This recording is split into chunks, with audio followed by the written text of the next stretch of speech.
Allez, c'est l'occasion de ressortir les beaux blousons de cuir d'époque. Allez, on va parler de ce fameux film tiré d'une histoire vraie, une belle histoire militaire, oui, encore de l'armée américaine. Mais bon, on va développer, mais après le générique. Soit on meurt en héros, soit on vit assez longtemps pour se voir endosser la peau du méchant. Pour ce genre de choses, il existe des hommes comme moi. Il t'arrive de saigner. Vous pouvez respirer, vous pouvez cligner des yeux, vous pouvez pleurer. Ah, m'a ramené le conduit celle-là. Maintenant que j'ai votre attention, accroche-toi, petit. Salut à tous, c'est Fab et Desgarmat sur ma chaîne et aujourd'hui on va parler de film disponible sur la plateforme Prime Video, Dévotion. Alors, comme d'habitude, la vidéo sera faite en plusieurs parties, à savoir quelles étaient mes attentes par rapport à ce film Dévotion, la synopsis, de quoi parle ce film, ce que j'ai aimé et moins aimé sans spoiler, ce que j'ai aimé, ce que j'ai apprécié, moins apprécié avec du spoiler, et une petite conclusion. On va commencer tout de suite avec mes attentes. Alors, mes attentes, qu'est-ce que j'attendais de ce film? Pour vous dire, moi, concrètement, c'est assez simple. Alors, oui, j'aime les films tirés d'action avec l'armée au sujet des avions. J'aime les films de guerre. J'aime aussi tout ce qui est histoire tirée de faits réels. Et là, tout ça a été réuni, en plus avec un bon casting. J'ai envie de dire, ce film, faut que je le voie. Voilà, ça c'est clair. Donc concrètement, avec le casting, avec le scénario, histoire tirée de faits réels, en plus sur base militaire, il y avait tout pour que je regarde ce film. Donc voilà en gros pour mes attentes, justement, mais qu'est-ce que ça allait te donner, cette fameuse fiction tirée d'une histoire réelle. Du coup, autant y aller tout de suite. De quoi ça parle? Il était une fois une... Alors, de quoi parle ce film Dévotion? C'est tout simplement, comme je le dis, je me le répète, c'est une histoire tirée de faits réels, l'histoire vraie de ce militaire Jesse Brown. Donc Jesse Brown, quelle est la particularité de ce militaire, de cet aviateur? C'est tout simplement le premier aviateur noir d'origine africaine de l'histoire de la marine aéronavale américaine.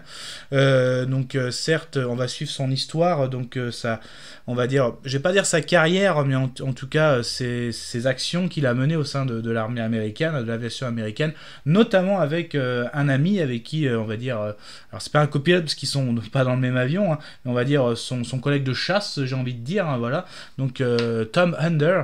Donc on va suivre l'histoire de ces deux personnages, surtout centrés sur Jesse Brown, donc justement pendant la guerre des Corées, donc là notamment tiré d'une histoire vraie, donc je vais pas vraiment tout raconter. Après j'ai envie de dire la particularité de ces histoires tirées de faits réels, tu peux être spoilé, comme à la fin spoilé, je m'explique, en fait, il y a deux types de public.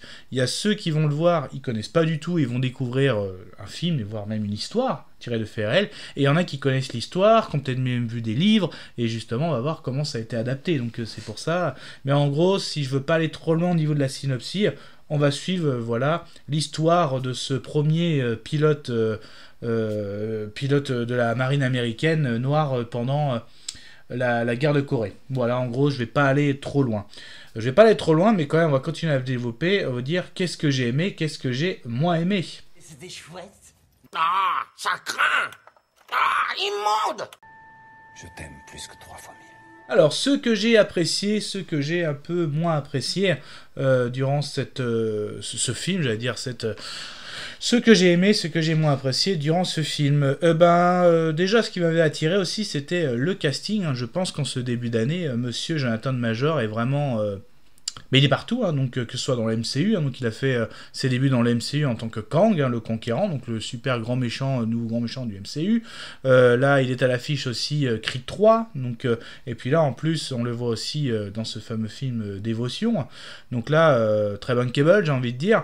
Et encore plus Glenn Powell, oui, Glenn Powell, pour moi, en tout cas, il sort de quel film? Il sort de Top Gun Maverick, donc c'est le cas de le dire. Ça aussi, justement, ce que j'ai peut-être... Je sais pas comment je peux mettre ce que j'ai aimé, ce que j'ai moins aimé. Ça peut faire un effet, ouais, oh là là, il y avait Glenn Powell dans le film, ça va être un Top Gun, mais un peu dans les années 50. Attention, Top Gun, c'est vraiment scénarisé voilà, de 100%. Là, c'est vraiment, il faut bien se mettre ça dans la tête. C'est une histoire, certes, oui, il y a des avions quand même, mais c'est quand même il s'inspire de faits réels, donc faut pas s'attendre non plus à un Top Gun des années 50. Voilà, ça peut peut-être porter à confusion à certains d'entre vous. Donc non, faut vraiment regarder ça comme c'est une histoire. Hein. Voilà, il y a ça aussi, hein, des fois, puis les bandes annonces peuvent tellement hyper aussi. Donc autant continuer là-dessus. Les scènes d'avion, je tiens à dire quand même que bon, les scènes d'avion, si certes il y en a tout au long, mais après c'est pas non plus, voilà, comme j'ai dit, c'est pas un Top Gun. Hein. Mais concrètement, notamment les scènes quand ils doivent atterrir sur le porte-avions, je dois avouer que les petits coups de stress étaient là, hein, quand même. La petite tension était bien menée, hein, je trouve. Hein. Donc dans les scènes d'atterrissage, mais concrètement les scènes de vol, voilà, c'est pas du Top Gun non plus. Hein. Donc après les scènes d'atterrissage, je trouvais ça pas mal. Les scènes de combat, ouais, je trouvais ça pas mal aussi. Hein. Donc à un moment, comment dire, je voudrais aborder là-dessus un truc à la fois que j'ai moins aimé, mais que je l'ai retrouvé dans l'aviation, je vais me découvrir. Donc, on suit l'histoire de Jesse Brown, joué par Jonathan Major, ouais, et aussi de Tom, du lieutenant, et Tom Under, il est lieutenant, et c'est ça, joué par Glenn Powell. Donc, en fait, je trouve que ces deux acteurs, et je trouve qu'il n'y avait pas d'alchimie dans le film, quand même, à la base. Quand on lit, je me suis un peu renseigné sur cette histoire, c'est quand même de bons potes, de bons collègues, de bons frères d'armes, j'ai envie de dire. J'ai trouvé qu'il n'y avait pas trop d'alchimie entre ces deux. La seule alchimie que j'ai vue, c'est justement quand ils étaient dans les airs, hein, justement, là, quand il y a des scènes de combat, où l'un va venir en l'aide envers l'autre, hein, je suis dans le non-spoil. Là, j'ai trouvé qu'il y avait, et encore, c'était très peu. Mais sinon, quand on les voit à la caserne, sur le porte-avions, même dans le civil, quand ils se voient à l'extérieur, je trouvais qu'il n'y avait pas vraiment une alchimie de camaraderie. J'ai pas ressenti ça entre les deux. Je ressentais vraiment les deux acteurs qui disaient juste... ils disaient leur texte, voilà, j'ai envie de dire. Donc... Ouais, voilà, c'est un peu ce que j'ai un peu moins aimé, voilà, j'ai envie de dire.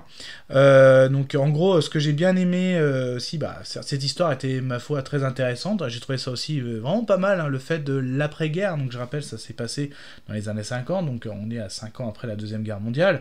Et c'est vrai que souvent, on se dit, souvent après la guerre, ça a dû être le calme plat et tout. Non, il y a quand même eu des conflits, et c'est vrai que c'était pas trop mis en avant. Moi, je suis pas historien non plus, hein, donc... non, là, j'avoue, c'était aussi assez intéressant, voilà, donc... certes, les acteurs jouent bien, mais je trouve que l'alchimie de la camaraderie des personnages passe pas terrible. Au niveau des scènes d'avion, ouais, j'ai bien aimé, moi, les scènes avec des atterrissages pour la tension. La tension était bien là. Après, quand même, le film fait 2h20. Je l'ai trouvé un peu long, quand même. Parce qu'en fait, ça met beaucoup de temps à se mettre en place, parce qu'on va dire que la première partie, les deux personnages principaux font connaissance. Je trouve ça un peu long. Après, ils partent en mission, et donc après, là il y a la mission, et avec, j'ai envie de dire, ce qui se passe, mais après, je pense qu'après, il va falloir que si je vais continuer, je vais passer à la partie spoiler quand même pour terminer. Est-ce que je vous conseille de voir ce film? Alors, si vous avez l'optique de voir un bon film d'action, d'avion, attention, je tiens quand même à vous prévenir, non, ce n'est pas un Top Gun des années 50. Si vous êtes fan de films tirés de faits réels, notamment... d'un point de vue militaire, et là d'un point de vue aviation, si vous êtes fan aussi, pas de la Seconde Guerre mondiale, mais on va dire dans les années, ça se passe dans les années 50, vous m'avez compris, oui, là je pense que vous serez servi. Voilà, donc je tiens à dire quand même, certes c'est pas un grand film de boom boom comme des fois, hein, j'ai des proches qui me font toi t'aimes bien les films de boom boom, oui j'aime les boom boom, mais j'aime aussi l'émotion, et j'aime aussi quand une histoire est bien racontée, bien scénarisée, donc là je tiens à vous faire attention, hein, c'est pas non plus un grand film, surtout si vous sortez du... voilà, l'année dernière on était sur du Top Gun, voilà, je tiens quand même à vous prévenir. Donc, sinon, je vous conseille quand même de le voir, hein, si par rapport aux arguments que j'ai pu donner. Sinon, ceux qui veulent bien rester, attention, on va passer dans la partie spoiler. Attention. Faut que je vois ça. Là, ça rigole plus. Ok, donc si vous êtes resté, c'est que vous avez vu le film et que vous voulez partager cet avis, ou alors vous en fichez complètement d'être spoilé. Oui, donc effectivement, notamment ce personnage principal, à savoir Jesse Brown, justement...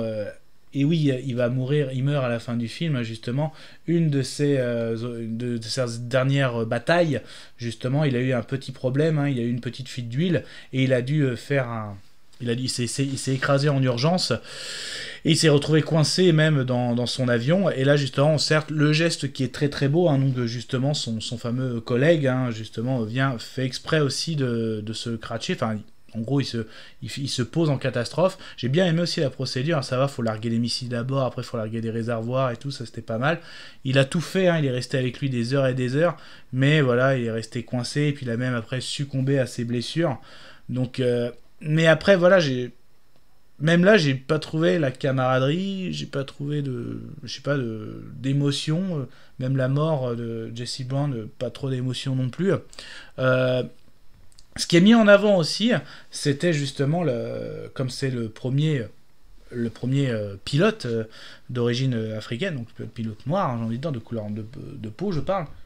Donc, là, ce qui était vraiment mis en avant, c'était la difficulté déjà de s'intégrer. Hein, donc, on le voit bien déjà, il y a plein de choses qui le disent, comme à un moment, même quand j'ai fini sa formation de pilote, mon instructeur voulait pas me donner, voulait pas remettre l'insigne, il se fait refuser dans des bars quand ils sont en permission, voilà, il a noté aussi, quand il a noté tout ce qu'on a dû l'insulter, on lui a fait plein d'insultes, ça doit être pendant ses classes militaires, même pendant ses études, ça aussi c'est vraiment bien mis en avant, à savoir le racisme qui était bien présent et la difficulté, et en fait ce héros américain et ce héros tout court, hein, j'ai envie de dire, donc ça aussi c'est bien mis en avant, mais pareil, je sais pas, moi vraiment ce qui m'a bloqué, j'ai pas trouvé d'alchimie entre ces deux camarades, quoi, leurs histoires, quoi, voilà, donc après... je pense que je vais conclure là-dessus. Je vais conclure. Concrètement, je vais redire un peu ce que j'ai dit avant la partie spoiler. Attention, si vous attendez un Top Gun des années 50, non, ce n'est pas un film d'avion, tout ça, avec des grosses figures, avec des moteurs qui en mettent plein les yeux. Non, ça reste un film historique, tiré d'un fait réel. Il faut voir ça comme un film hommage. Il faut le voir vraiment comme un film hommage. C'est un film hommage d'ailleurs, hein, j'ai envie de dire. Donc c'est une très belle histoire, une belle histoire de l'américaine. Il y en a eu plein d'autres, moi, que j'ai aimé. Hein. J'ai beaucoup aimé notamment Du sang et des larmes avec Mark Wahlberg. Il y a plein d'histoires comme ça, hein, qui sont vraiment très, très très belles, de très beaux films. Hein. Donc je le classe plutôt dans ce genre de film, voilà ce que je vous conseille. Je vais quand même donner mon avis. Moi, je ne me donne pas des notes de plus, un petit avis. Je vais donner 7 avis, donc pour moi ce film... C'est ok. Voilà. Du coup, quand même, j'ai envie de dire bon vol si vous voulez voir ce film. Sinon, justement, bonne continuation à vous. N'hésitez pas à vous promener sur la chaîne. Puis j'ai envie de vous dire, on se voit très, très vite, hein, parce que justement, quand j'ai parlé de Jonathan Majors, et oui, bientôt, on va parler aussi de Creed 3. A plus tard.